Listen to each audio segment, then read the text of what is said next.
Hello and welcome. This is a simple and shortened version of The Adventures of Tom Sawyer by Mark Twain. It is written in easy English, so everyone who is learning the language can enjoy it. Listening to stories is a great way to improve your English. You can learn new words, hear how real sentences sound, and have fun all at the same time. So sit back, relax, and enjoy the adventure. Let's begin. Chapter 1. Tom lived with his Aunt Polly, his half-brother Sid, and his cousin Mary. Aunt Polly loved Tom, but Tom often made trouble. Early one morning, Aunt Polly saw Tom reading instead of getting ready for school. "Aren't you ashamed?" she said. She was gentle, but her eyes were sad. Tom jumped up and hid the book behind his back. Sid came in, neat and proper. "Good morning, Aunt Polly," he said. He was always well behaved. Tom rolled his eyes. Tom tried to wriggle free when Aunt Polly asked where he was last night. Tom's clothes were dirty. I was beside the fire," he said, but she saw the mud on his shoes. "A lie will out," she said softly. She told him to take off the clothes and go wash. Tom muttered and obeyed. He loved freedom, but chores and rules bothered him. At breakfast, Aunt Polly gave Sid a warm smile. Sid ate carefully. Tom poked around his bowl. He dreamed of playing on Jackson's Island with Huck Finn instead of sitting under Aunt Polly's watchful eyes. Mary came in with a tray. She was quiet and thoughtful. Aunt Polly gave her a glance of thanks. Mary was a good girl and helped keep the peace. Tom envied her. After breakfast, Aunt Polly made Tom recite his memory work. "Recite for me the multiplication table," she said. Tom stumbled over 6s and 7s. She was disappointed. Tom didn't care much for sums and numbers. Sid whispered, "You forgot again." Tom glared. Sid was always ready to remind him. Then Tom was sent out to sweep the yard. He carried a broom, grumbling. He didn't want to sweep. He would much rather be free. Tom tried to run away. He thought about escaping into the woods. He imagined the river, the white sails, and Huck waiting with a canoe. But Aunt Polly found him before he could leave. She looked at him with love and tiredness. She knew he was a good boy at heart. She told him he must stay, must behave, but she always forgave him. Tom returned to the house and finished chores. His heart ached for adventure. He knew school and chores would fill his days unless he found a way to run. That night, Tom crept out again, hoping no one would notice. He tiptoed past Sid's bed. Sid slept like an angel. Aunt Polly's light was out. Free, at last. The yard was cool. The moon was bright. Tom felt alive. He ran down the street toward the river, toward Huck, toward freedom. He believed that tomorrow would bring adventure. Chapter 2. Saturday morning came, bright and warm. Birds sang. The sun lit up the town. Tom was not happy. He had to work. Aunt Polly told him to whitewash the fence. It was long. It was high. It stretched a long way. He stood there, looking at the fence and the brush in his hand. His heart was heavy. The summer air smelled of fun. Boys would run, swim, fish. But not Tom. He dipped the brush into the bucket. He wiped a small patch. It looked worse than before. The paint ran. His face dropped. Soon, Ben Rogers came along. Ben was eating an apple. He walked with pride. He made steamboat sounds. He shouted, "Ding dong ding. Stand back." Tom kept painting, acting like it was fine work. Ben stopped. "Hello, Tom." "Working?" he teased. Tom didn't look up. "Work? What do you call work?" he said. "This ain't work." Ben laughed. "Isn't it?" Tom said, "No, it's art. Not everyone can do it. Aunt Polly wants it perfect." Ben grew curious. "Can I try?" he asked. Tom shook his head. "No, it must be done just right." That made Ben want it more. "Please, Tom, let me do just a little," he begged. Tom paused. He scratched his head. "Well, maybe. But you have to be careful." Ben handed over his apple. Tom gave him the brush. Ben painted with care. Tom sat on a barrel and ate the apple. More boys came. Billy Fisher. Johnny Miller. Each laughed at first. Each begged to paint. Tom made it seem rare and special. He got a kite, a dead rat on a string, and a marble. When the day was done, the fence was perfect. Tom had not worked much. He had treasures in his pocket. He had fooled them all. He walked away, whistling. He had learned something. If you make a thing seem hard to get, people want it more. He smiled to himself. That evening, he told Aunt Polly he finished the job. She was pleased. "You're a good boy today, Tom," she said. He tried not to grin too wide. As the sun set, Tom's thoughts turned to the river, to Huck Finn, to dreams of pirates and robbers. His world was small, but his heart was full of wild ideas. Chapter 3. Tom sat in the house, clean and dressed. His hair was brushed. His face was washed. He wore his best clothes. Aunt Polly had made him tidy for Sunday. But Tom was not happy. He wanted to play. Sid sat beside him, quiet and still. Tom moved his feet. He itched to run outside. But he had to wait. Aunt Polly checked him with sharp eyes. "Don't get dirty," she warned. Tom walked out to the yard. He felt stiff in his nice clothes. He looked for someone to see him. He wanted to show off. Then he saw a new girl. She had golden hair and a pretty dress. Tom forgot all about his troubles. He stared at her. She was like a fairy. She picked a flower and smiled. Tom stood tall and straight. He made noise with his shoes. She didn't look up. He started to show off. He did tricks. He stood on his hands. He whistled. He hopped on one leg. He danced around. She watched from the corner of her eye. She dropped a flower. Tom picked it up. He walked closer and gave it to her. She took it and smiled. Then she went inside. Tom felt light as air. He went back home and sat on the fence. His heart was full. He didn't even mind Sid. Not much, anyway. That night, he dreamed of her. He didn't know her name. But he knew he was in love. She had taken his heart with one smile. The next morning was Sunday. Tom was slow to get ready. Mary helped him. She gave him a comb. She cleaned his nails. She made him learn his Bible verses. Tom tried hard. He didn't care much about the verses, but Mary was kind. She gave him a gift, a little book with pictures. At church, the boys and girls sat in rows. The teacher was Mr. Walters. He liked good children. He gave them tickets when they learned Bible verses. 10 yellow tickets made a red one. 10 red tickets made a blue one. A blue ticket could get you a Bible. Tom had a plan. He traded his treasures for tickets. Marbles, pieces of glass, even the knob from the top of a bedpost. By the time Sunday came, he had enough tickets for a Bible. When Judge Thatcher came with his daughter, the golden-haired girl, Tom was ready. Mr. Walters was proud. "Tom has earned a Bible," he said. Everyone was surprised. No one believed Tom had learned 2,000 verses. But he smiled and took the Bible. The judge asked him a question. Who were the first 2 disciples? Tom froze. He didn't know. He guessed. David and Goliath. The class laughed. Mr. Walters turned red. Tom sank down in his seat. The girl looked at him with wide eyes. Tom didn't care. He had spoken to her. He had made her smile. That was enough, for now. Chapter 4. Sunday afternoon came hot and lazy. The sun poured through the windows. The church bell rang, calling everyone to worship. Tom walked slowly, his Bible in hand. Sid and Mary followed, neat and proper. Aunt Polly came last, proud of her family. Inside the church, people fanned themselves with hats and paper. The preacher stood tall. He began to speak. His voice was low and steady. Tom sat on the bench, trying to listen. But soon, he grew bored. The preacher spoke of long things, strange words, stories from the Bible. Tom's eyes wandered. He looked at the windows. He counted the bugs on the wall. A fly landed on his nose. He moved his hand slowly, trying not to get caught. The fly flew away. He sighed. Time moved like a snail. Then he saw something interesting. A poodle had wandered in and sat near the aisle.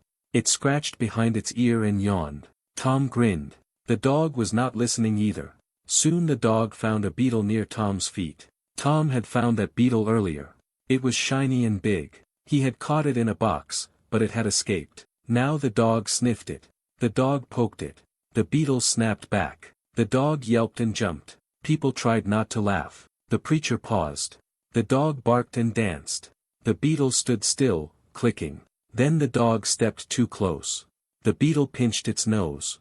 The dog cried and ran in circles. Laughter filled the room. Even the preacher smiled. The beetle held its ground. The dog gave up and ran out the door. Tom sat up, happy at last. Something fun had happened. Church didn't feel so long now. After church, Tom tried to find the golden-haired girl. But she was gone. He walked home slowly. His heart was quiet. He sat by the fence, dreaming. He thought about her smile. He thought about pirates and islands. His mind was full of wishes. The evening sky turned pink. The wind was soft. Somewhere, a dog barked. Tom looked up at the stars. He didn't want school tomorrow. He didn't want rules or books. He wanted the river, the woods, the great wide world. But Monday would come. It always did. And Tom knew he could not escape, not yet. Chapter 5. Monday morning came like a hammer. Tom woke up slow. His heart sank. It was school day. He lay in bed, thinking. Maybe he could get out of it. He felt his tooth with his tongue. It was a little sore. Maybe he could make it worse. He groaned. He rolled in bed. He made sad noises. Sid woke up and watched him. Tom cried out, "Oh, Sid. Oh, I'm dying." Sid ran to Aunt Polly. "Tom's dying," he yelled. Aunt Polly rushed in. She bent over Tom. "What is it, child? Where does it hurt?" Tom moaned and said, "My sore toe." He thought that would sound bad. Aunt Polly looked at him. Her face changed. She almost laughed. "Sore toe, indeed," she said. "Get up, Tom." Tom sat up, pretending to be weak. Aunt Polly shook her head. "You'll go to school. No more tricks today." Tom dressed slowly. He walked like an old man. He didn't want to go. But then he remembered the new girl. Maybe she would be there. That gave him hope. He left the house and walked toward school. The sun was warm. The street was dusty. He passed a man painting a sign. He watched for a minute. Then he walked on. Soon, he met his friend Joe Harper. Joe also looked sad. He had been scolded at home. They shared their troubles and walked together. As they got closer to school, Tom slowed down. He wanted to be late. That way, he could get a whipping and sit next to the girl. He played with a stray dog. He threw rocks at a fence. He stopped to look at bugs. He let the clock tick on. At last, the bell rang. Tom ran in, acting in a hurry. The teacher looked at him with sharp eyes. "You're late again, Thomas," he said. Tom stood still. "Yes, sir. You must sit with the girls today."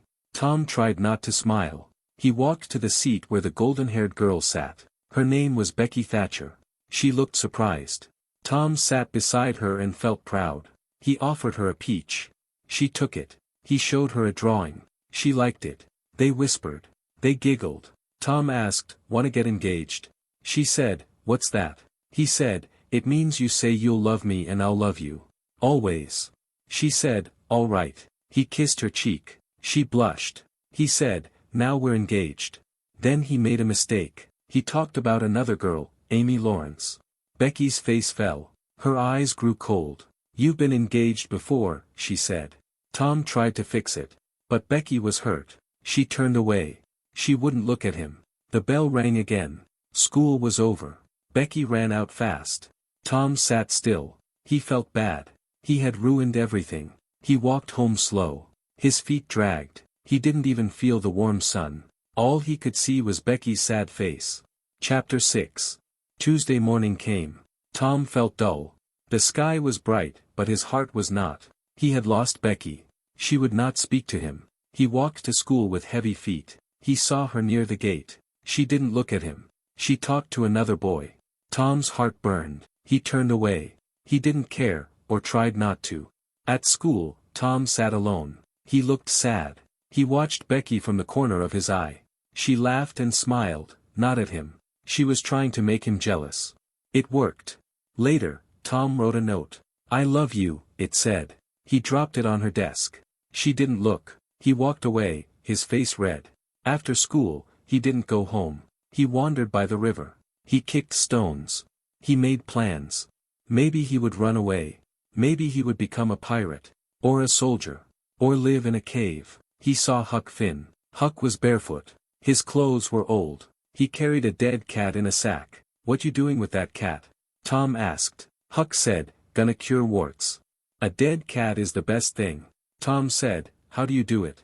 "You go to the graveyard at midnight. You wait for the devil to come for a dead man. When he shows up, you throw the cat after him." Tom's eyes lit up. "Let's go tonight," he said. So they made a plan. Midnight. The graveyard. They would meet under the old tree. They would bring the cat. That night, the stars were sharp in the sky. The wind was cool. Tom slipped out of bed. Sid did not wake. He climbed out the window and ran to meet Huck. They walked to the graveyard. The grass was tall.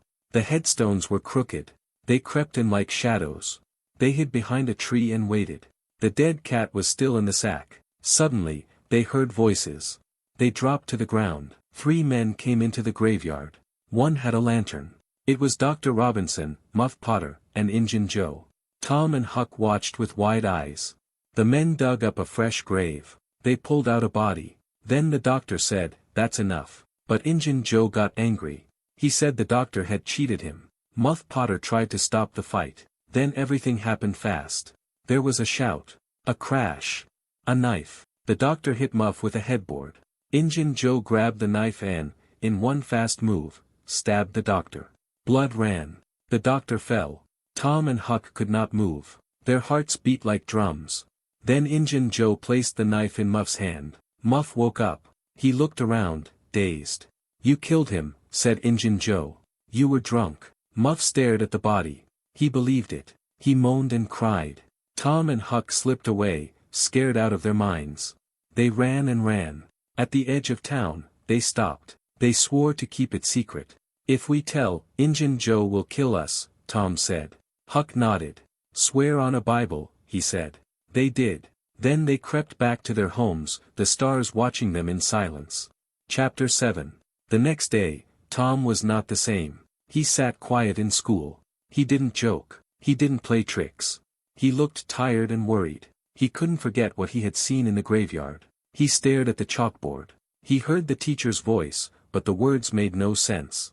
His mind was full of blood, knives, the grave, and Injun Joe's cold face. Becky sat nearby. She glanced at him. She saw that he was not his usual self, but she was still angry. She turned away.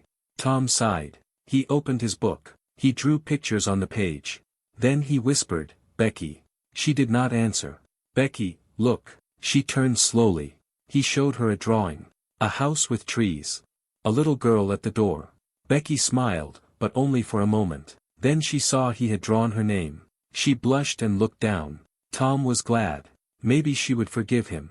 He whispered, "Want to read this book?" He handed her a book from the teacher's desk. She opened it. But suddenly she gasped. She had torn a page by accident. It was a beautiful picture book. It belonged to the teacher. Becky's face turned white. Tom saw what had happened. "Oh no," she whispered. "He'll whip me." Tom looked at her. She looked like she might cry. He felt brave all at once. "Don't worry," he said. The bell rang. The children lined up to go out. The teacher came in and saw the book. He looked at the torn page. "Who did this?" he asked. No one spoke. The room was silent. Becky shook with fear. Tom stood up. "I did it," he said. The teacher looked at him hard. "Tom Sawyer," he said. "Come forward." Tom walked slowly. He got 10 lashes with a stick. He bit his lip but did not cry. Becky stared at him with wide eyes. She knew he had taken the blame for her. Her heart melted. After school, she ran after him. "Tom," she called. He turned. She looked shy. That was nice," she said. He smiled. She smiled back. They walked home together.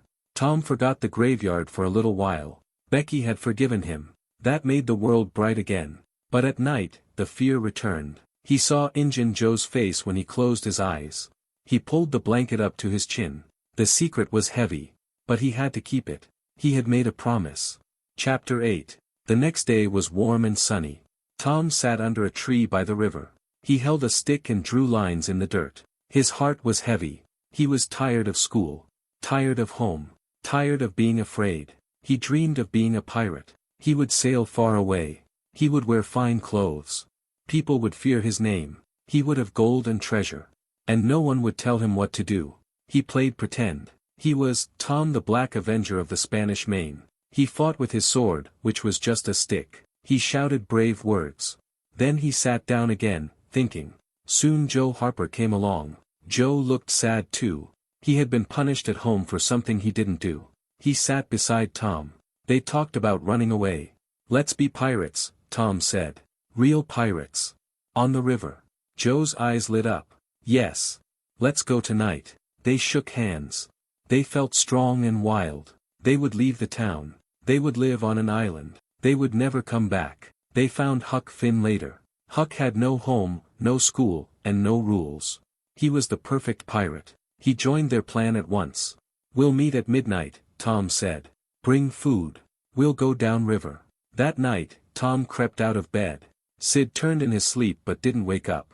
Tom tiptoed out the window and ran to the meeting spot. Joe was there, with some bread and meat. Huck had a frying pan and tobacco. They laughed quietly. They felt proud and wicked.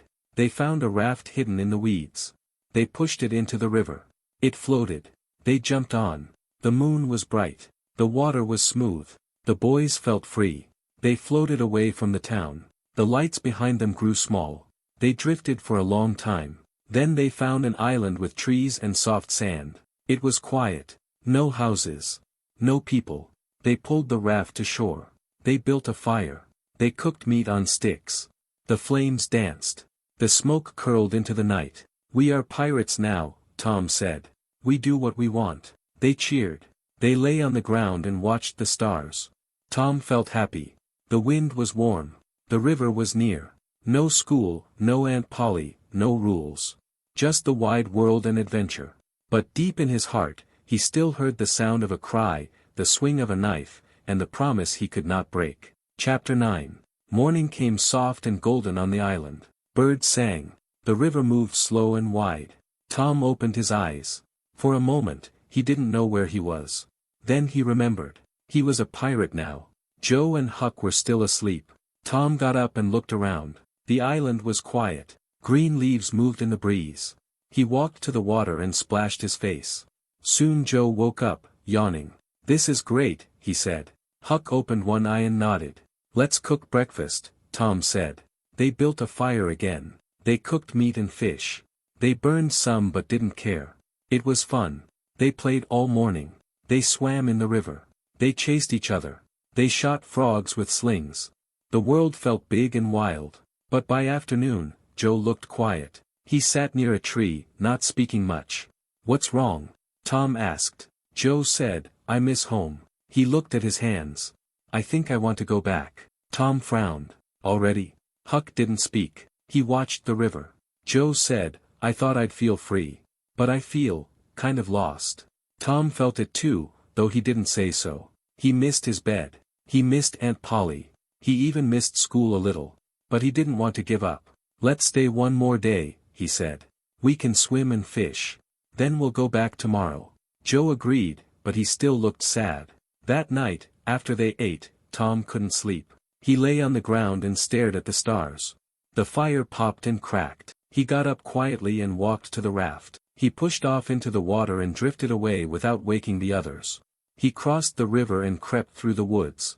The town was dark. He walked the streets like a ghost. He came to Aunt Polly's house.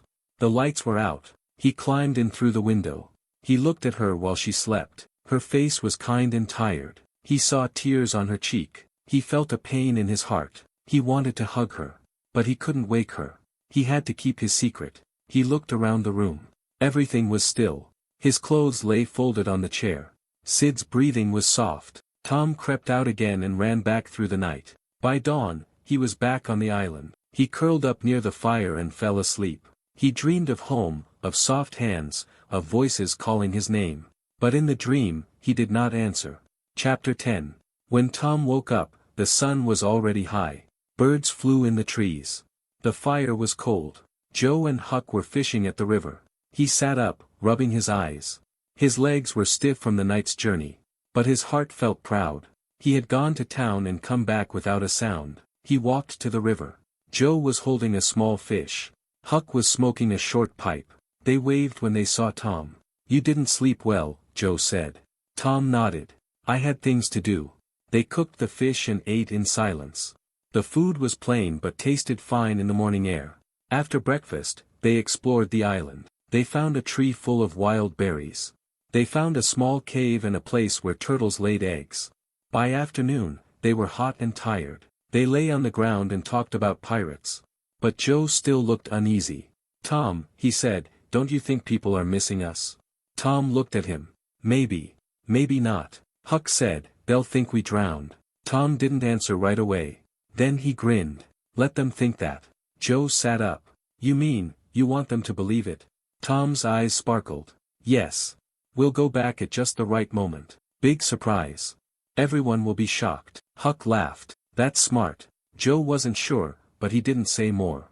That night, they sat around the fire. The sky was deep purple. Stars blinked above. Fireflies danced in the trees. Tom told stories of pirates and treasure. His voice was strong.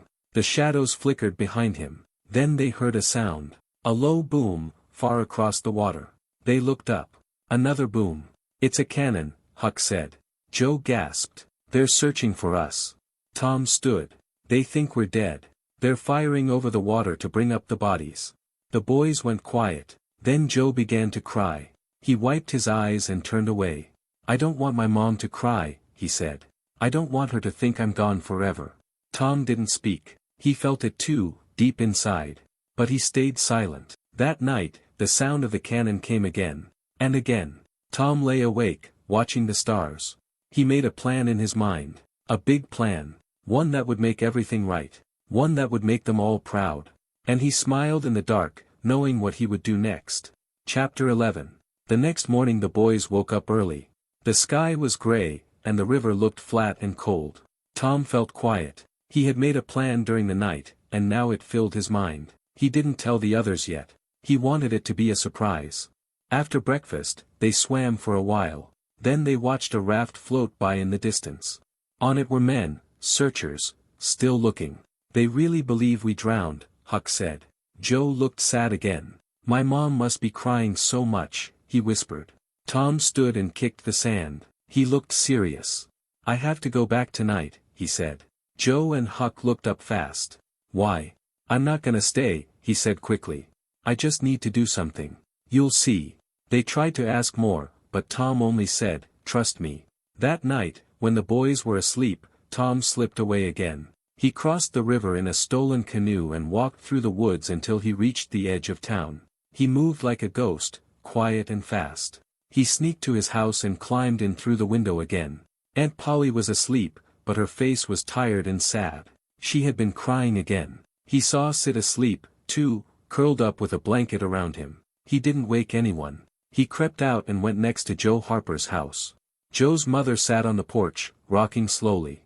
She whispered Joe's name over and over. Tom's heart hurt. He turned and went to the widow Douglas's house. The lights were on. Inside were people talking, Judge Thatcher, Mr. Walters, the schoolmaster, the preacher.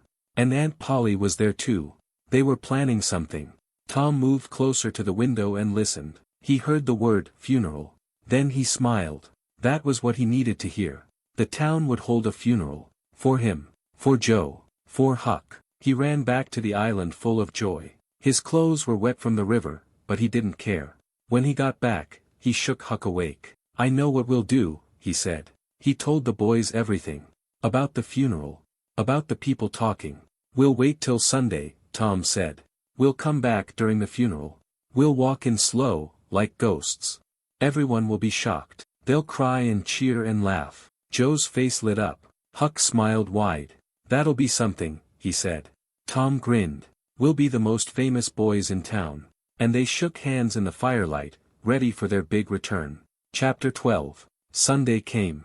The town was quiet and still. Church bells rang slow and low. People walked to the church with soft steps, heads down, hearts heavy. Inside, the church was full. No one smiled. The air was thick with sadness. The preacher stood at the front. Aunt Polly sat near the front, her eyes red from crying. Joe Harper's mother sat with her hands folded, lips tight. The widow Douglas wiped her eyes. Sid sat alone. He looked small in the big room. The preacher spoke kind words about the boys. They were wild, he said, but they were good at heart. They had bright spirits. God has called them home. Aunt Polly sobbed. She couldn't hold it in anymore. The whole church was quiet except for the sound of soft crying. Then, just as the preacher raised his hands for prayer, there was a sound. A door creaked. Heads turned. People gasped. Down the aisle walked 3 dusty, barefoot boys. Tom in front, Joe behind him, then Huck. They looked calm. They walked slow. For a moment, no one spoke. Then there were cries of joy. Aunt Polly ran to Tom and hugged him tight. Joe's mother fell to her knees and thanked God. The widow Douglas smiled through her tears. The preacher raised his hands again, but this time in thanks. "It is a miracle," he cried. Tom beamed. Joe was smiling. Even Huck, who wasn't used to such things, looked proud. They were heroes now. The church forgot their pranks, their tricks, their trouble. People talked about it all day. How they had survived, where they had gone, how brave they were. At home, Aunt Polly wanted answers. Tom told a little bit. Not everything. Not about the midnight visit. Not about the cannon. Not yet. But she forgave him. She hugged him again and again. She made him a big supper and asked him to never run away again. He promised. Kind of. That night, Tom lay in his bed. It was soft and warm. The window was open. The stars looked down on him. He was tired. His adventure was over. But deep in his heart, he knew, more would come. Because he was Tom Sawyer. And Tom Sawyer was always looking for something more. Chapter 13. Tom was a hero at school. Everyone wanted to talk to him. The boys stared at him like he was a real pirate. Even the girls looked at him differently. Becky Thatcher forgave him. She smiled at him again. She even walked with him after class. But she wanted to get back at him a little first. The next day, she brought a book to school. A new one. She opened it and stared at the pages, pretending to read. She laughed out loud, trying to make Tom jealous. Tom saw her. He looked once, then looked away. He didn't come over. That made Becky mad. So she went to the teacher's desk. She opened his big book, the one no student could touch. She turned the pages roughly. Then she heard a rip. Her face went white. She had torn a page. A big one. From the best book in the school. Just then, footsteps. The teacher was coming. Becky panicked. She slammed the book shut and ran to her seat. The teacher looked around the room. He went to his desk and opened the book. He saw the torn page. He frowned. "Who did this?" he asked. No one spoke. Becky's face was red. She looked down. Tom saw her. He understood right away. She had torn it. She was scared. Before the teacher could speak again, Tom stood up. "I did it," he said. The teacher glared at him. "Come forward, Tom Sawyer." Tom walked up to the front. He didn't look back. He got the punishment. The whole class watched. Becky stared in shock. After school, she ran to him. "Why did you do that?" she asked. Tom smiled a little. "I don't know. I just did." Becky looked at him with soft eyes. "Thank you, Tom." Tom felt proud. He had done the right thing. He didn't care about the pain. Becky was smiling. That was enough. He walked home with a light step. The sun was bright, the wind warm, and all was well, for now. Chapter 14. Tom and Huck had a secret. A heavy one. They had seen Injun Joe kill Dr. Robinson. They had sworn not to tell. But every day the weight of that secret grew. The town had found the body. People whispered in corners. They talked about the murder. Everyone was shocked. Muff Potter had been arrested. He was drunk that night and remembered nothing. Injun Joe said he saw Muff do it. Now everyone believed Muff was the killer. Only Tom and Huck knew the truth. They watched Muff in jail from a distance. He looked tired and small. He didn't fight or cry. He just sat and waited. One day, Tom and Huck brought him food. He thanked them. "You boys are kind," he said. "Nobody else comes." Tom couldn't look him in the eye. Huck stayed quiet. Their hearts hurt. They wanted to speak, but they were afraid. What if Injun Joe found out? What if he came after them? That night, Tom tossed in bed. He had bad dreams. He saw the knife. He saw the blood. He saw Muff's sad eyes. Aunt Polly asked what was wrong. He said nothing. But she saw he was pale and quiet. At school, he didn't laugh or joke. Becky noticed. "What's wrong, Tom?" "I'm just tired," he said. But she knew it was more. One day, Tom stood alone by the river. Huck came running. "They're going to put Muff on trial," he said. Tom's face went cold. "When?" "Next week," Huck said. "Everyone says he'll be hanged." Tom turned away. His hands shook. "It ain't right," he said. "It just ain't right." He looked out at the wide water. A bird flew across the sky. He made a choice in that moment. He didn't tell Huck what it was. Not yet. But he knew what he had to do. Even if it was dangerous. Even if it meant facing Injun Joe. He had to tell the truth. Because the truth was the only thing that could save Muff Potter. Chapter 15. The day of Muff Potter's trial came. The courthouse was full. People sat on benches and stood in the back. The judge sat high above. His face was hard. Muff sat alone. His hands were folded. He looked like a man who had no hope left. Tom was there too. His heart pounded. He sat next to Aunt Polly. She held his hand and looked worried. The lawyer stood up and spoke. He told the story. He said Muff had killed the doctor in the graveyard. He pointed to Injun Joe and said, "This man saw it all." Injun Joe stood. He spoke clear and smooth. He looked calm. "Yes," he said. "I saw it. Muff had the knife. I ran." People nodded. Muff put his face in his hands. He didn't speak. Then the lawyer said, "We call Tom Sawyer to the stand." Gasps filled the room. Tom stood slowly. His knees shook. He walked to the front. His face was pale. The judge looked down at him. "Speak, boy." Tom looked at Muff. Then he looked at the crowd. Then he spoke. His voice was small at first. He told everything. About the graveyard. About the 3 men. About the fight. The headboard. The knife. He said, "It was Injun Joe. I saw him do it." A loud cry rang out. Injun Joe's face changed. He jumped to his feet. Then, before anyone could stop him, he ran from the room. Men chased him, but he was gone. The courtroom went wild. People stood and shouted. The judge hit his gavel. "Order! Order!" But Muff Potter just sat there, blinking. Then he turned to Tom and said, "Thank you, boy." Tears rolled down his face. The judge spoke again. "Muff Potter, you are free." Everyone cheered. Tom was a hero again. But he felt weak. He had done the right thing. Still, fear sat deep in his chest. Injun Joe was loose. And Tom knew, one day, the man might come back. Chapter 16. After the trial, Tom's name was on every lip in town. People called him brave. They shook his hand. They smiled and nodded. But Tom didn't feel safe. He had stood up and told the truth, but Injun Joe was still out there, hiding, watching maybe. At night, Tom lay awake, staring at the ceiling. Every sound made his heart jump. He imagined footsteps outside the window. A shadow at the door. A face in the dark. Huck was scared too. He started sleeping near people's houses instead of in the woods. He didn't carry treasure anymore. He kept a knife close. But during the day, the fear faded a little. Tom walked with Becky again. She brought him flowers. He made her laugh. Summer grew long and hot. One day, Tom and Huck met behind the old blacksmith's shop. Tom said, "Let's find treasure." Huck's eyes lit up. "Where?" Tom said, "Anywhere. Pirates always bury gold. We'll find it. I just know it." So they packed a bag with food, a candle, a rope, and a rusty old pick. They walked out past the town, past the river, into the woods. They searched near old trees. They dug near large rocks. They looked under a fallen log, but found nothing. Then Tom stopped and said, "Let's try the haunted house." Huck's face changed. "The haunted house?" Tom nodded. "Ghosts won't bother us if we come in the daytime." So they made a plan. Next day, they'd go to the haunted house.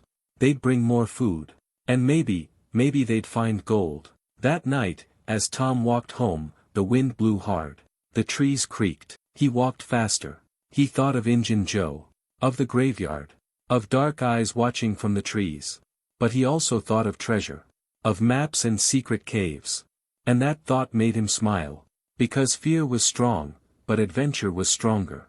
Chapter 17. The next day was hot and still. The sky was white with light, and the air smelled like dust and dry grass. Tom and Huck met early. They brought a small bag of tools and food. Both boys were nervous but excited. The haunted house stood at the edge of the woods. It was old. The roof sagged. The windows were broken. The door hung sideways. No one had lived there for years. People said it was full of ghosts. Tom and Huck crept up the hill, hearts beating fast. They looked around. Nothing moved. The birds were quiet. The wind made the trees whisper. They stepped inside. The floor creaked. Dust floated in the air. Spiderwebs hung from the beams. They looked around the lower room. Just an old chair, some broken boards, and ashes in the fireplace. Nothing useful.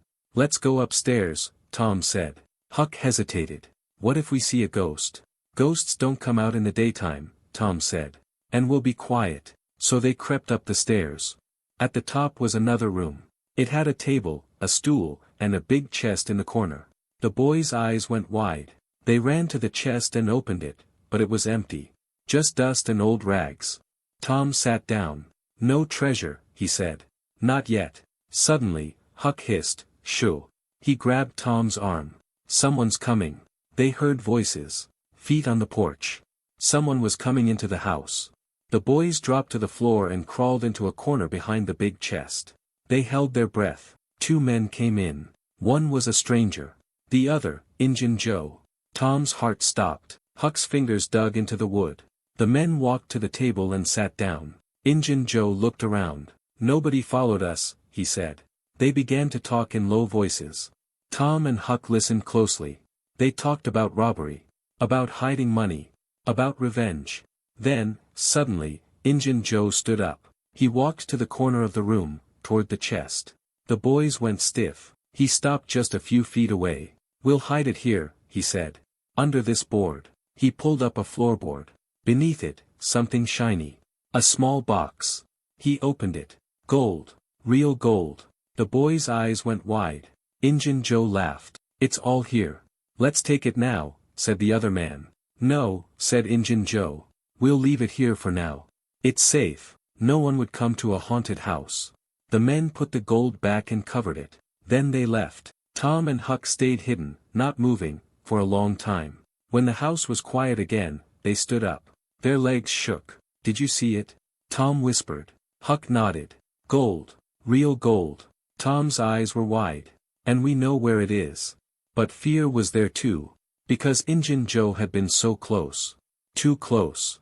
The boys left the house fast and didn't look back. They ran through the woods until the town came into view. They didn't speak until they reached Huck's hiding place. Then Tom said, "We'll come back. Someday." Huck said, "We have to be careful. Real careful." Tom nodded. "But we're gonna get that treasure." He looked back at the trees. Somewhere in that old house, under the floor, gold waited. And Tom Sawyer never forgot where it was. Chapter 18. For the next few days, Tom felt like he was in 2 worlds at once. One was the world of the town, school, chores, Aunt Polly, Becky. The other was the secret world of treasure, danger, and Injun Joe. Every day, Tom thought about the haunted house. He saw the gold in his mind. At night, he dreamed about Injun Joe's eyes. Cold and sharp. He met Huck often. They talked in quiet places. Behind trees, under porches, near the river. Always looking around first. Always afraid someone might hear. "We can't go back yet," Huck said. "It's not safe." Tom agreed. "But we will. We have to. That treasure is ours." At home, Aunt Polly was worried. Tom was quiet again. He didn't talk much at supper. He didn't laugh. She asked, "Are you sick?" He said, "No." She sighed. "You go from happy to sad like the wind changes." Tom tried to smile, but his mind was full of gold and fear. One day, he was walking with Becky. The sun was bright. Birds sang. But she could tell something was wrong. "Tom, you're not even listening," she said. "Huh. Sorry," he said. "You've been strange lately," she said. Even after the trial. Tom looked around. They were near the schoolyard. No one was close. He leaned in. "I have a secret," he whispered. "A big one." Becky's eyes went wide. "What kind of secret?" "I can't tell you yet. But maybe I will someday." She frowned. "I don't like secrets that you don't share." Tom took her hand. "You'll understand. It's dangerous." Her face softened. "All right. Just don't forget I'm your friend too." Tom nodded. He felt warm inside. That night, Aunt Polly gave him a surprise. "I found this under your bed," she said. She held up a piece of bark. There were words written on it. Tom froze. It was from the island. He had written it when he snuck back home during the pirate adventure. "I was so worried," she said. "And all that time, you were safe. You even saw me crying, didn't you?" Tom looked down. "Yes, Aunt Polly." She sighed. "You could have left me a note." "I didn't want to ruin the surprise," he said. She tried not to smile. "You little rascal." He walked to her and hugged her tight. "I'm sorry." "I know," she whispered. "Just don't scare me like that again." Tom nodded. But inside, he knew danger was still coming. Because Injun Joe was out there. And so was the gold. And Tom Sawyer wasn't done with either one. Chapter 19. The next few days passed slowly. The sky stayed hot and blue. Tom and Huck met every day. They planned. They whispered. But they didn't go back to the haunted house. Tom couldn't stop thinking about the treasure. He felt like it was calling to him from the woods. Still, they had to wait. Injun Joe might be watching. Then something strange happened. One afternoon, Tom saw Injun Joe. Just for a second. He was across the street, near the tavern. His hat low, his eyes sharp. Then he disappeared. Tom ran to tell Huck. "He's back," Tom said. "I saw him. We've got to find out where he's staying." Huck nodded. "I'll watch the tavern," he said. "I can hide in the alley at night." So Huck became a spy. He followed Injun Joe from a distance. He saw him go into the tavern through a side door. He saw him talk to a rough-looking man. After a few nights, Huck came running to Tom. "I know where they're hiding," he said. "Under the old tavern. There's a room down there, locked. They go in and out when no one's looking." Tom's eyes lit up. "The gold." "Maybe," Huck said. "But they're planning something else too. I heard them say something about revenge. About the widow Douglas." Tom's face changed.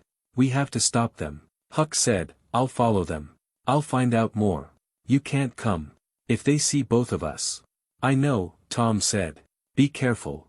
So Huck watched. He stayed in the shadows, near the woods, near the tavern.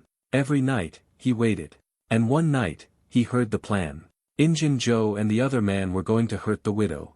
Huck didn't stop to think. He ran straight to the Welshman's house on the hill. The old man opened the door, surprised. "Quick," Huck said. "Get your sons. Injun Joe's coming to harm the widow." The Welshman grabbed his rifle. His sons followed. They ran through the night, Huck close behind. They reached the widow's house in time. The lights were on. The door was open. The Welshman shouted, "Who's there?" But the men were already gone, vanished into the dark. Later, the Welshman told the story in town. He didn't say Huck's name, as promised. But everyone knew someone had warned them. Tom heard the news and found Huck. "You saved her," he said. Huck looked tired, but proud. "I couldn't let them hurt her," he said. Tom clapped him on the back. "You're the bravest boy in town." Huck smiled a little. Then he looked serious. "But Injun Joe's still out there." Tom nodded. "And so is the treasure." They both knew the game wasn't over. Not yet. Chapter 19. The next morning was calm, but Tom's mind was busy. He couldn't forget Huck's story. Injun Joe had escaped again. The treasure was still hidden. And now the widow Douglas had been in danger. Tom met Huck under a tree behind the schoolyard. The sun was high, and the grass was warm. They sat in the shade and talked in low voices. "We have to find that treasure before they move it," Tom said. Huck nodded. "But how? That old tavern's locked. They don't go there much now. They're hiding somewhere else." Tom looked out across the town. His eyes narrowed. "There's one place left," he said. "McDougal's cave." Huck's head turned fast. "The cave? You think it's there?" Tom shrugged. "It's the only place left that's dark, quiet, and full of hiding spots." They agreed to wait for a good day. They needed food, candles, and a reason to go exploring. That Sunday, Judge Thatcher invited Tom and Becky on a picnic. A group of boys and girls went together. They took boats across the river and landed near the mouth of McDougal's cave. The cave was large and cold inside. The walls were wet. Shadows moved in the corners. The children played by candlelight. They laughed and shouted and explored the tunnels. Becky stayed close to Tom. She liked the mystery of it all. But time passed fast. The candles burned low. When the children were called to leave, no one noticed that Tom and Becky were gone. They had wandered into a deep tunnel. When they tried to turn back, they couldn't find the way. Tom held Becky's hand. "Don't be scared," he said. "I'll find the path." They walked for a long time. The air grew colder. Their candle flickered. Becky sat down. She was tired and hungry. Her eyes were wide with fear. Tom squeezed her hand. "I'll go a little ahead," he said. "I'll find a way out." He walked into the dark, holding the candle. He moved slowly, listening for echoes. Then he saw something. A man. Tom froze. The candle shook in his hand. The man turned. It was Injun Joe. Tom ducked behind a rock. His heart pounded. Injun Joe didn't see him. He walked away, deeper into the cave. Tom waited until it was quiet again. Then he ran back to Becky. He didn't tell her what he had seen. "Not yet. We'll get out," he said. I promise. And deep in that cold cave, with no light but a flickering flame, Tom Sawyer planned how to save them both. Chapter 20. Becky was tired. Her dress was torn, and her hands were cold. She sat on a rock with her back against the damp wall. Her eyes were full of tears. She was too weak to cry more. Tom knelt beside her. "Don't be afraid," he said. "I'll find the way. You just rest." She looked at him. Her face was pale. "I can't walk anymore, Tom." "You don't have to," he said gently. "I'll find the path. I'll come back for you." She nodded slowly. Tom lit a small piece of candle and held it in his hand. The flame was low. He had only one more stub of candle left. He walked down the tunnel again. The walls seemed to move in the dim light. He called out now and then, but no one answered. Just the soft echo of his own voice. He turned corners. He felt along the rock. He looked for air, any draft that might mean an opening. Once, he thought he heard a noise. He stopped. He held the candle high. And then, he saw it. A hand. A man's hand. A face in the dark. Injun Joe. Tom didn't breathe. He didn't move. The man didn't see him. He turned and disappeared down another tunnel. Tom backed away, quiet as a mouse. His hands shook. The candle flickered. He ran back to Becky. "We can't go that way," he said. "But I found a place. I think I feel wind. That means there's an opening." Becky looked up. "Really?" He smiled. "We just have to follow it. Come on." He helped her up. They moved slowly. Tom kept the candle close to the wall. They turned corner after corner. Becky leaned on him. Then, he felt it. A breeze. "Air," he shouted. "Becky, feel it." She raised her face. Her eyes lit up. Tom rushed forward. Around one more bend, light. A small hole. Outside air. He pushed through the hole and pulled Becky after him. They were outside. The sky was blue and full of sunshine. Becky cried. Tom laughed. They were safe. A farmer was nearby. He saw them and ran over. "Children," he shouted. "We thought you were lost." He took them to town. The news spread fast. People ran to see them. Aunt Polly wept and hugged Tom tight. Judge Thatcher picked Becky up and carried her home. Tom was tired but happy. He had kept his promise. And he had seen something else in that cave, Injun Joe. He had to tell someone. That night, he went to the judge's house. The judge listened with a serious face. "Injun Joe is in the cave," Tom said. The judge stood up at once. "I had it locked today," he said. Tom gasped. "Locked?" "Yes. A big iron door. No one can get in now." Tom's mouth went dry. "Then, he's trapped inside." The judge's face turned pale. Tom nodded slowly. "He won't get out." And the cave was quiet once more, holding its own secrets deep in the dark. Chapter 21. Days passed. People talked of nothing but the cave. Some said Injun Joe might still find a way out. Others believed he would die inside. Tom felt strange. He had seen a man's face, full of fear, in that dark place. He had not spoken up to save him.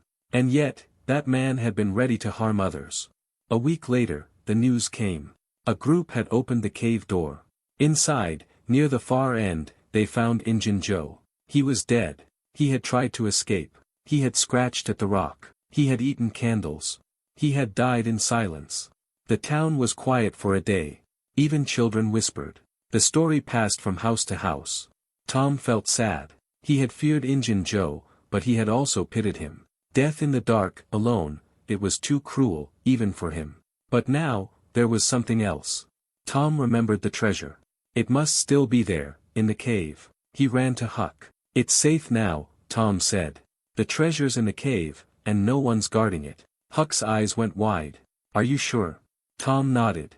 "I saw the spot. He had a hiding place inside. We can find it." So they packed food, candles, and tools.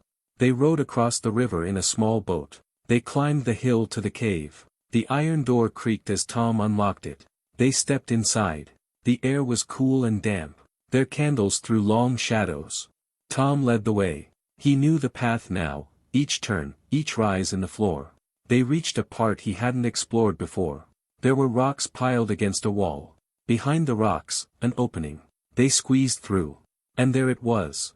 A small room. Dry. Hidden. In the corner, a box. They pulled it open. Gold. Silver. Old coins in piles. They sat back in silence. Their eyes wide. "It's real," Huck whispered. "We found it." Tom smiled. "We're rich." They loaded the treasure into bags. It was heavy. They could barely carry it. By sunset, they returned to town, the boat low in the water. People stared as they walked through the streets.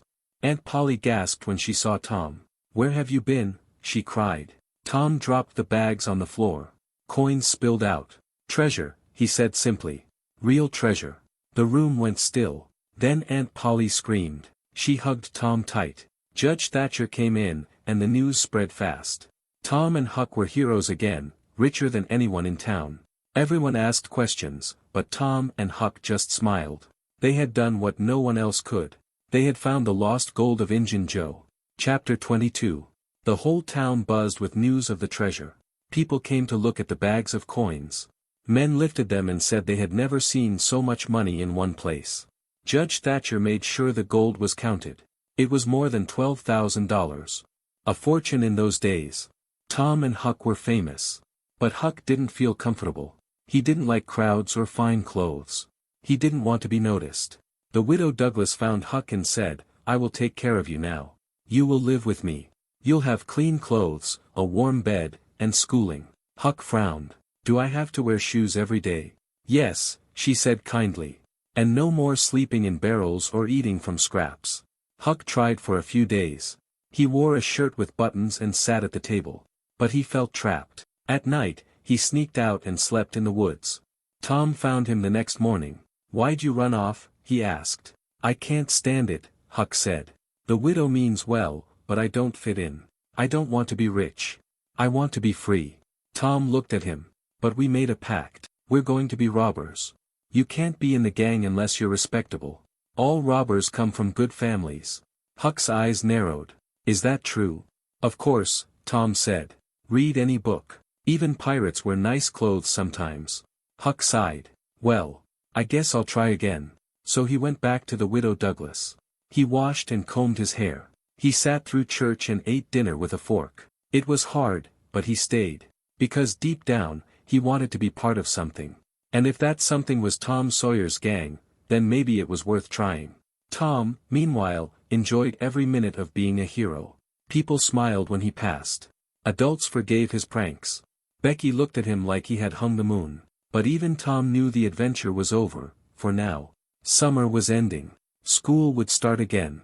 But he didn't mind. Because he had stories no one else had. He had gold in the bank. He had friends who would follow him anywhere. And in his heart, he knew, there would always be another cave, another mystery, another chance to be wild and brave. The world was full of hidden places. And Tom Sawyer was ready. Chapter 23. Soon, school started again. The sun rose later and the days grew cooler. Tom wore shoes again. Becky carried her books in a basket. The other children talked about the treasure, the cave, the trial. Tom and Huck were still heroes, but the days of adventure seemed far away. Still, Tom's mind never stopped working. He sat in class with a dreamy look, thinking about pirate ships and treasure maps. When the teacher asked a question, Tom usually didn't know the answer. One day, during recess, Tom called Huck behind the school. He had a piece of paper with names and strange marks. "This is our oath," he said. "For our robber gang." Huck smiled. "We're really doing it?" "Of course," Tom said. "We'll meet in a cave. We'll have passwords and hideouts. We'll rob rich people and give the gold to the poor, maybe." Huck scratched his head. "Do we have to kill people?" "Only if they won't promise not to tell," Tom said. "That's in all the books." They got a few boys together, Joe Harper, Ben Rogers, and some others. They all met on a hill one evening and signed the paper with their blood. Tom said it made the pact stronger. They made plans to start the gang soon. They'd practice hiding and watching. They'd use a cave near the river. Meanwhile, Huck kept trying to live with the widow Douglas. She gave him clothes and taught him to read. She was kind, but her house had rules. Too many rules. Sometimes, Huck would sneak out at night and sleep under the stars. He missed the wind in the trees and the feel of grass under his head. But he didn't want to leave completely. He liked being part of something. He liked having a real name. And he liked the sound of his new life, Huckleberry Finn, gentleman robber. Tom was proud of his gang. He walked with his chest out and talked of battles and treasure hunts. He read books about knights and castles. He wanted to wear armor. But life went back to normal. The boys played games and pulled tricks. The girls passed notes and giggled. And though there were no more haunted houses or real robbers, for a while, the dream of adventure never left them. Especially not Tom. Because Tom Sawyer knew the world was big. And it was waiting for him. Chapter 24. The days rolled on, one like another, calm and clear. Autumn came, with golden leaves falling softly and smoke curling from chimneys. The town felt peaceful again. People talked less about the trial, the cave, and the treasure. The story had grown quiet. But not for Tom. Inside his mind, adventure still lived. Every morning when he opened his eyes, he hoped for something new. Sometimes, he would take Huck out to the edge of town. They sat under an old tree, far from houses, and made plans.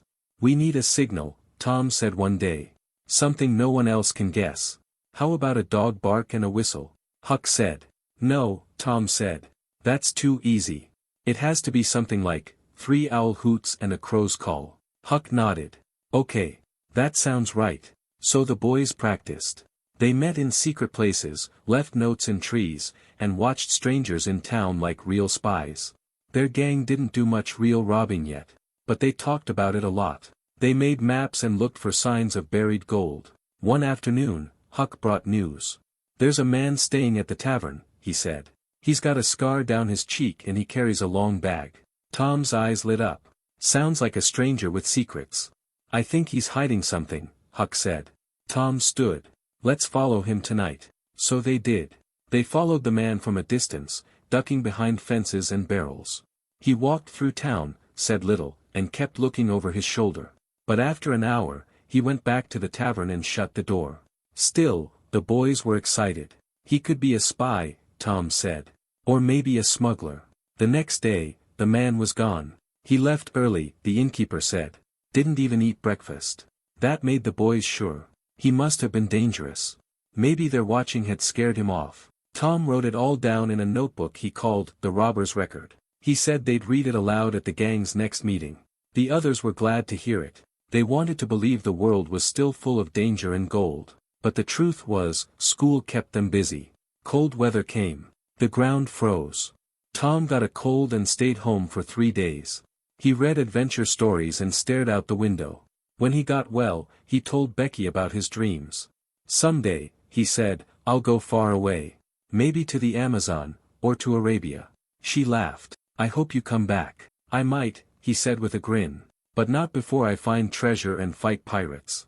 She smiled. Just don't forget me. Tom's heart jumped. Never, he said. And just like that, the wind outside didn't feel so cold. Chapter 25. Winter came. Snow fell on the rooftops and the river turned to ice. School continued, but the lessons felt slower. The cold made the children sleepy. They sat near the stove, rubbing their hands, their cheeks red from wind. Tom didn't mind the snow.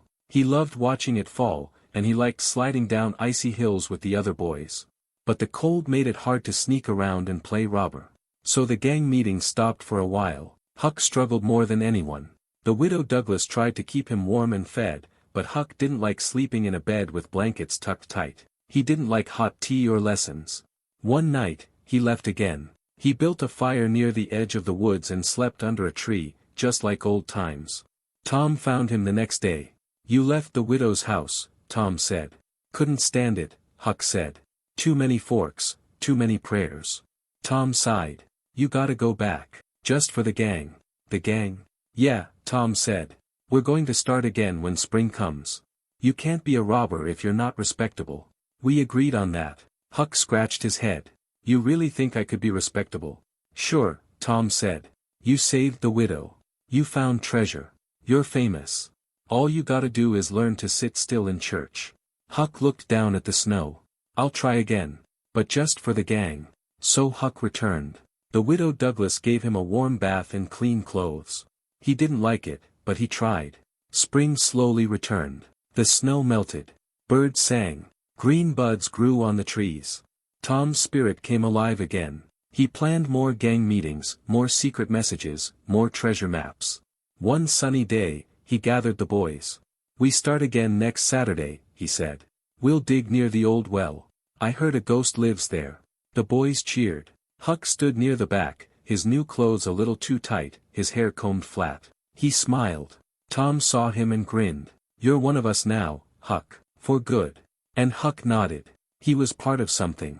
He was no longer alone. He was Huckleberry Finn, friend of Tom Sawyer, member of the gang, and just maybe, a little respectable after all. Chapter 26. The new gang was strong. The boys met every Saturday, just as Tom planned. They wore masks made of old cloth. They used made-up names, Shadow Blade, Red Pirate, and Black Whistle. Tom, of course, was Captain Thunder. They hid behind haystacks, crawled through the grass, and watched townspeople from the shadows. They had no real robbing to do, but they told stories of what they would steal if they could. Tom made maps of secret places. He drew X marks where gold might be. The maps were messy and full of words like danger, trapdoor, and magic key. One afternoon, Tom and Huck dug near a tree on Cardiff Hill. The dirt was hard and dry. They worked until their hands were sore, but they found nothing. Still, Tom said, next time, we'll try near the mill. I have a feeling. Huck nodded. I dreamed about gold last night. That means something. The boys didn't find treasure that day or the next. But it didn't matter. The treasure hunt wasn't just about gold. It was about the feeling of adventure, of danger and mystery, of a world that might hold anything. Becky sometimes watched them from a distance. She didn't join, but she smiled when she saw Tom waving his wooden sword or giving orders in a loud voice.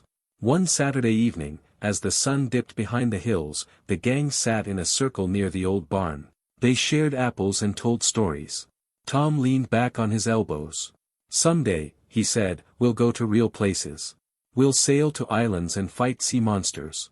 We'll wear swords and carry maps that lead through jungles. Joe Harper threw an apple core in the grass. Yeah, and we'll sleep in caves full of jewels. And we'll never grow up, Huck said softly. The boys went quiet for a moment. Then Tom smiled. Not if we can help it. They lay under the stars, watching the sky go dark. A soft wind moved through the trees. Fireflies blinked in the distance. Tom felt the ground beneath him, solid and cool. He thought of all they had done, the island, the cave, the treasure. And still, he felt like the best parts of life were just beginning. Because when the world is big, and you are still small, everything feels possible. And for Tom Sawyer, it always would. Chapter 27. Summer returned. The days grew longer and the grass warmer. The river sparkled in the sun. Tom's gang still met, but they didn't always dig or sneak anymore. Sometimes they just lay on their backs and looked at clouds, telling stories of what each shape meant. One day, Tom and Huck walked by the river, skipping stones. They talked about what they would do when they were men. I'll go west, said Tom. Where the land is wild and full of buffalo. I'll be a scout or maybe a sheriff. Huck said, I'll live in the woods. I'll build a cabin and never have to wear shoes again. Tom laughed. You'll get cold in the winter. I'll make a big fire. Bigger than the widow's stove, Huck said. Then they sat down on a log. The water lapped at the shore. A bird flew low over the reeds. Tom, Huck said after a while, do you think we'll always be friends? Tom looked at him. Of course. We'll always be something. Even if we go to different places. Huck nodded. That was enough for him. Back in town, people were still kind to Tom and Huck. The widow Douglas often smiled at Huck and gave him pie. Becky's father, Judge Thatcher, called Tom a fine young man. Sometimes Tom liked hearing that.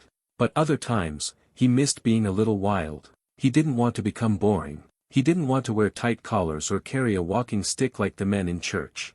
One morning, Tom woke up with a strange idea. He wrote a note and left it on Huck's window. It said, meet me at the old fort. Midnight. Bring a rope. That night, Huck came as the moon rose. He found Tom sitting with a candle and 2 long sticks. What's the plan? Huck asked. Tom grinned. We're going to build a raft. A real one. One we can sail down the river, all the way to Cairo or farther. Huck's eyes lit up. When? Tomorrow, Tom said. We'll pack food and head out at dawn. Just for a little while. A few days. A real boys' trip. So the next morning, they set off. The raft wasn't much, just logs tied with rope, but it floated. They drifted past trees and rocks. They saw deer come to drink and turtles sunning on logs. They caught fish with string and sticks. They made a fire on the raft at night and told stories by the flicker of light. It felt like freedom. On the second day, a storm came. The wind howled and the river grew rough. Rain fell hard.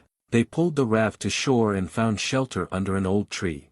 They sat close, cold and wet. "Maybe we should head back tomorrow," Tom said. Huck nodded. "Yeah. We had a real adventure." And when they floated back to town the next morning, they were tired but proud. They had done something bold. They had lived like pirates again. Tom returned home and Aunt Polly hugged him tight. She didn't even scold him. She was just glad he was safe. And Huck? He went back to the widow's house and even let her dry his socks by the fire. The town kept moving. People worked, laughed, and prayed. But in quiet places, in the woods, by the river, under the stars, Tom and Huck still dreamed. Because a boy never stops hoping. Never stops wondering what's just beyond the next bend in the river. And for them, the world would always be wide and full of stories waiting to be lived. Chapter 28. As the summer faded, Tom returned to school with a secret smile. The raft trip with Huck had changed something. He wasn't just pretending to be a pirate or a robber anymore. He had really done it, lived outside, caught fish, felt the wild wind on his face. And now that he was back, everything seemed smaller. The desks, the books, even the teacher's voice. Becky noticed the change in him. She watched the way he walked, a little straighter now, a little calmer. He still played tricks, still whispered during lessons, but he didn't need to prove himself anymore. He had seen the river rise and fall, and that was enough for now. One day, while sitting under a tree, Becky leaned close to him. "Tom," she asked, "do you ever think about growing up?" Tom looked up through the leaves. "Sometimes," he said. "But I don't think I'll ever stop doing wild things. Not even when you're old." He grinned. "If I ever grow old, I'll just keep a sword and a map in my coat. Just in case." Becky laughed. Another week passed. On Saturday morning, Tom woke early and found Huck waiting outside. "I saw something strange last night," Huck said. "Over by the hill past the widow's house. A man digging." "Alone? Digging?" Tom asked. "Yeah. With a shovel. I watched from the trees. He didn't stay long. Just dug for a bit, then walked off toward the woods." Tom's mind started spinning. "Do you think he was hiding something? Treasure?" "Could be," Huck said. "Or maybe he was digging something up." Tom stood. "We have to check it out." So they grabbed shovels and headed to the spot Huck had seen. The ground was soft, freshly turned. They dug, fast and full of hope. But all they found was an old box filled with bones, probably a dead animal. Nothing more. Tom sat back, wiping sweat from his forehead. "Maybe he's planning something. Maybe he's coming back." Huck nodded. "We'll keep watch. Just in case." That night, they took turns hiding behind a rock near the hill. But no one came. Just crickets and the wind. Tom finally stood. Maybe it was nothing. Or maybe it was a clue for something bigger. They didn't know, but it didn't matter. The chase was what mattered. The mystery. On Sunday morning, at church, Tom sat with Aunt Polly. He wore his clean shirt and shiny shoes. He listened to the preacher, but his mind drifted to rivers and caves and treasure maps. At one point, he looked up at the stained glass window. A beam of light hit the floor. Dust danced in the sun. And for a moment, Tom felt both far away and right at home. After the service, the widow Douglas came to speak to Aunt Polly. "That boy of yours," she said, nodding at Tom, "he's got fire in him. But there's good, too. Strong good." Aunt Polly smiled, proud but tired. "I just hope he learns to use that fire well." The widow looked toward the door, where Tom and Huck stood whispering again. "They'll make a mark," she said. "One way or another." And with that, the boys slipped out into the warm light of the morning. Back to the woods. Back to the river. Back to the adventures that never truly ended. Chapter 29. The days grew shorter. A chill came to the wind. Leaves turned gold and red. Tom felt the season change and new adventure would soon sleep under the winter frost. But his heart still burned with ideas. One evening, he and Huck sat behind the schoolhouse, each with a bit of cornbread and an apple. The sun was low, and smoke from cooking fires drifted from the chimneys of the town. "I think I know what I want to do someday," Tom said. "Yeah. What?" asked Huck. "I want to write books. About robbers and treasure and caves. About everything we've done." Huck nodded. "I'd read it.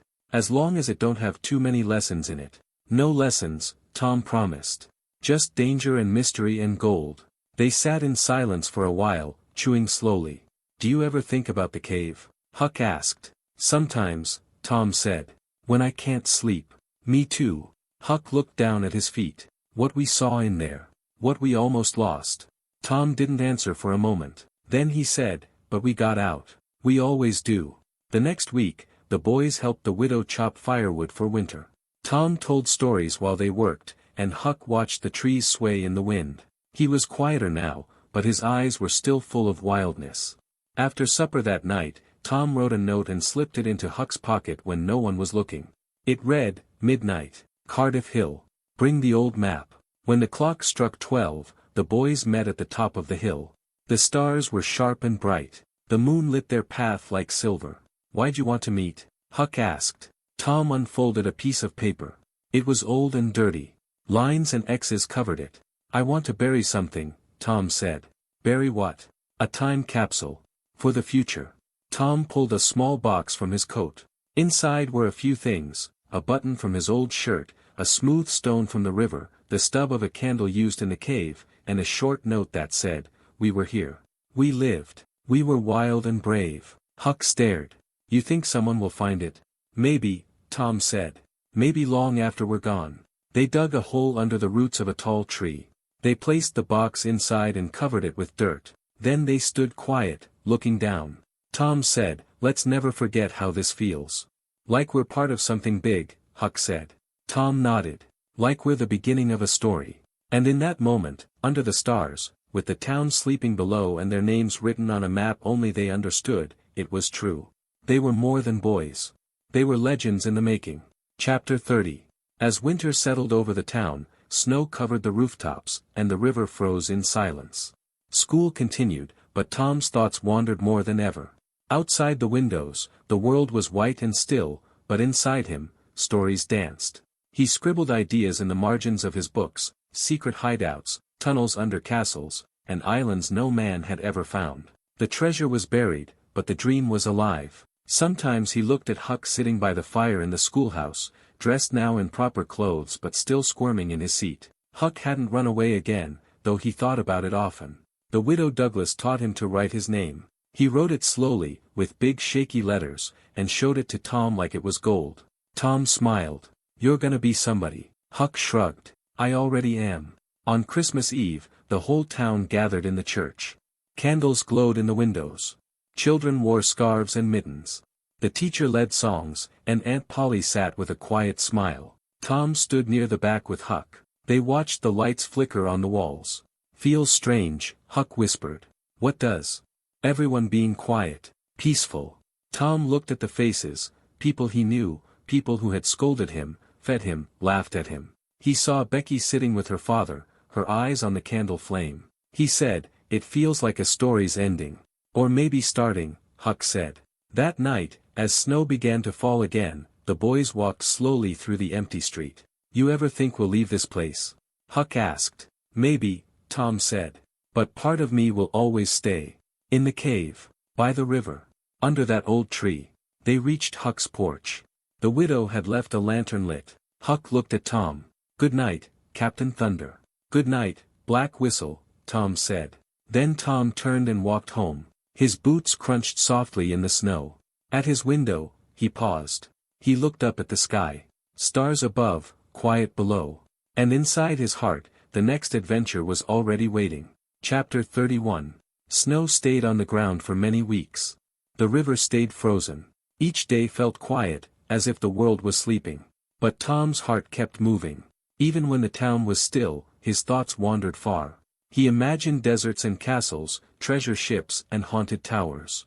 Every time the teacher turned his back, Tom drew secret maps in the corners of his papers. Sometimes he added tiny figures with swords and capes. When school let out each afternoon, Tom would go to the edge of town where the woods met the frozen fields.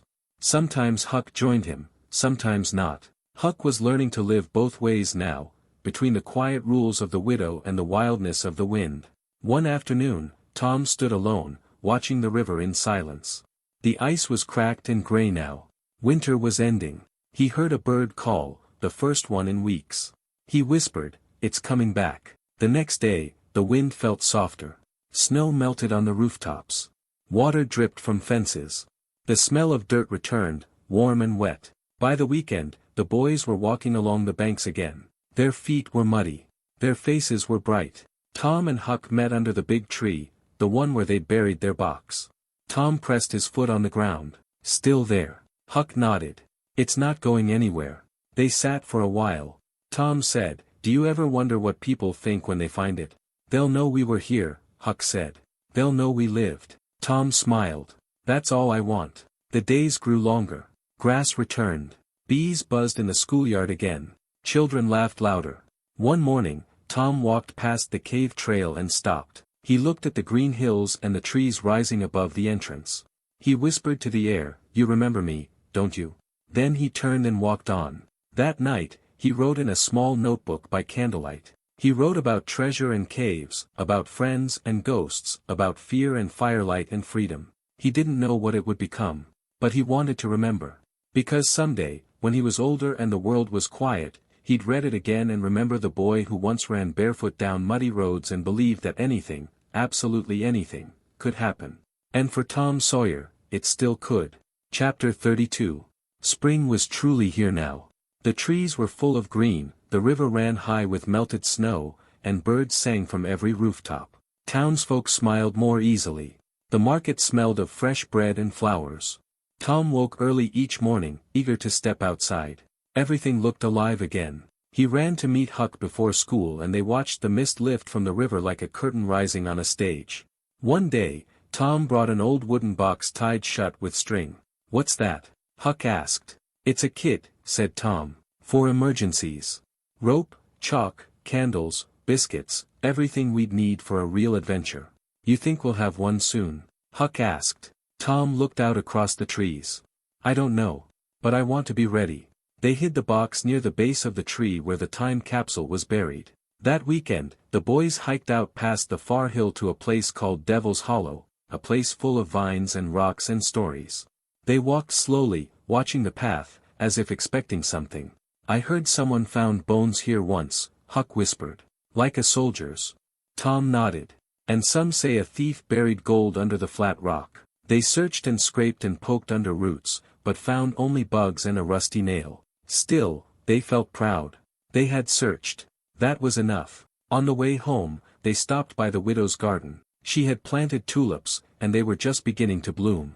"Looks like fire coming out of the ground," Tom said. Huck smiled. "She said I could help plant next year. If I stay out of trouble." Tom raised an eyebrow. "Think you can?"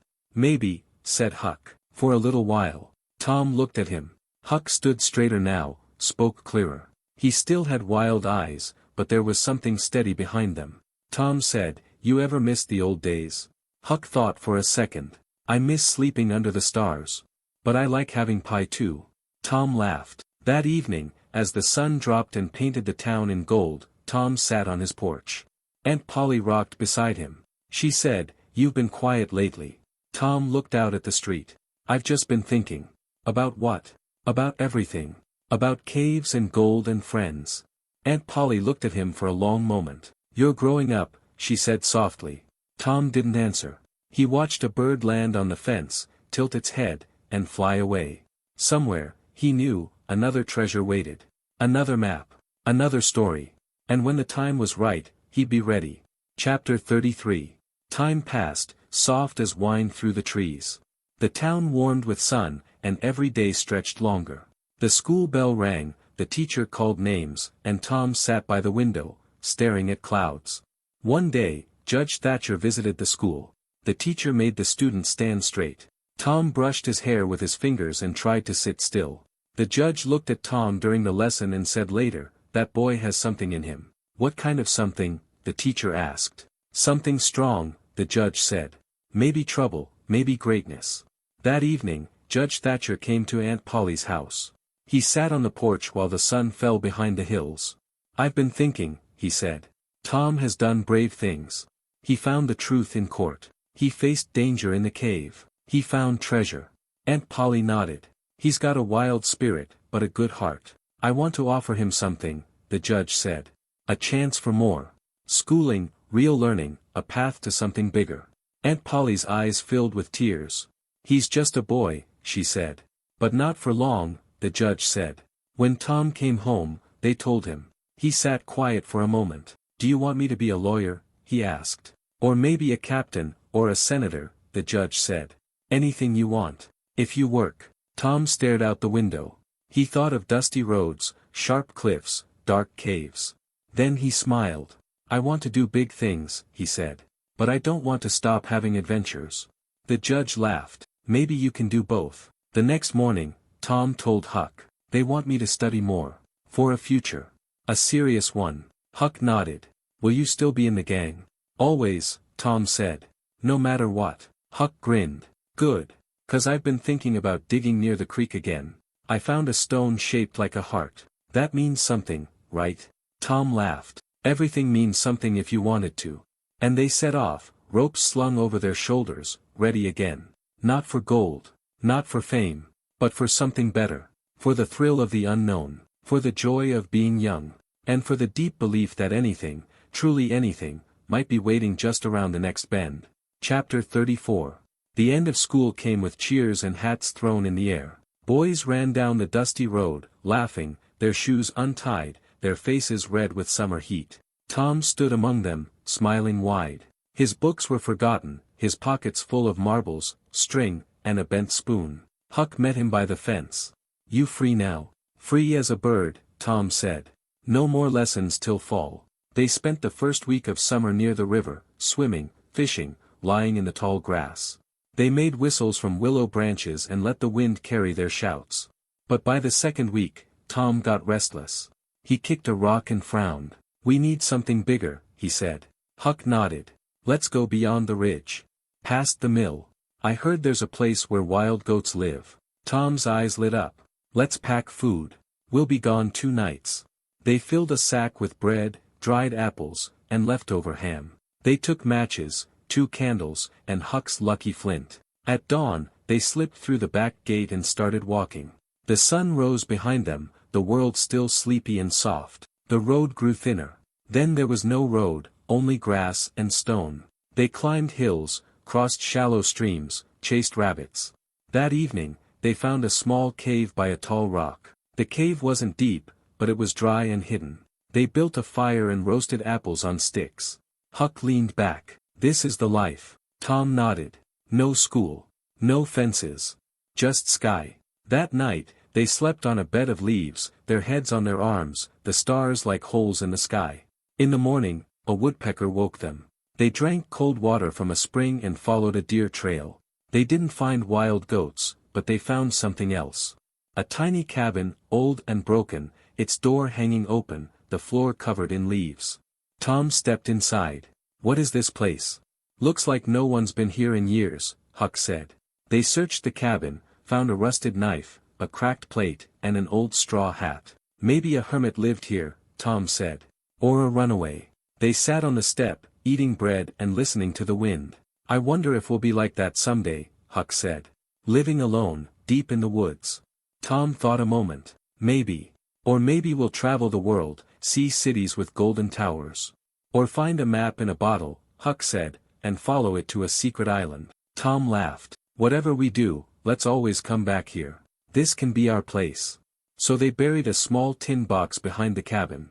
Inside, they put a pencil stub, a stone shaped like a boot, and a note. "If you find this, know that Tom and Huck were here. Friends forever.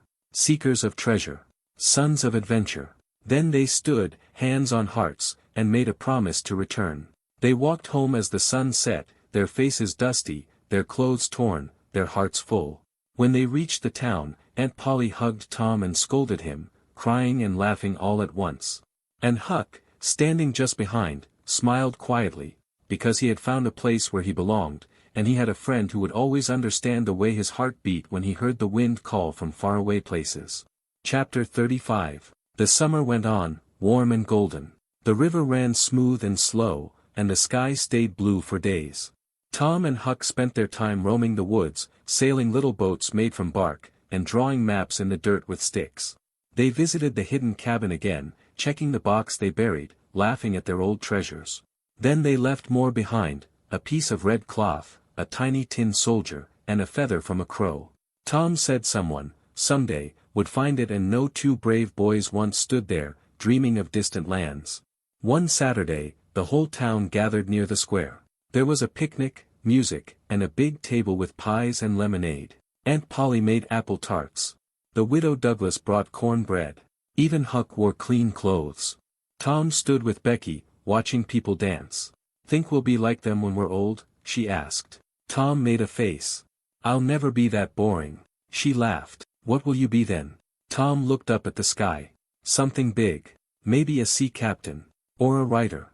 Or a treasure hunter." Becky smiled. "Then I'll be the girl who waits for you to come home." Tom blushed and picked up a flower from the grass. He handed it to her. "You won't have to wait long. I'll always come back." That evening, as lanterns were lit and fireflies danced in the trees, Tom and Huck snuck away. They climbed the hill and sat on the old fence overlooking the town. Below, the people were tiny shadows. Music drifted up like smoke. Tom said, "It's a good town." Huck nodded. "Yeah. I used to want to leave it. Now I think maybe I'll just leave sometimes." Tom stretched his arms. "We've done a lot. The cave, the treasure, the raft. More than most men. And we're just getting started," Huck said. They sat in silence for a while. Then Tom pulled something from his pocket. It was a folded paper. He opened it. Inside was the first page of a story he had started. "I'm gonna write it all down," he said. "Everything. So people never forget." Huck grinned. "Even the part where you were scared in the cave?" Tom laughed. "Especially that part." He folded the page and put it back. Then they looked out over the quiet streets, the shining river, and the far hills beyond. Somewhere out there, more adventures waited. And they would be ready. Two boys with wild hearts and open eyes, standing on the edge of everything. Tom Sawyer's story had just begun.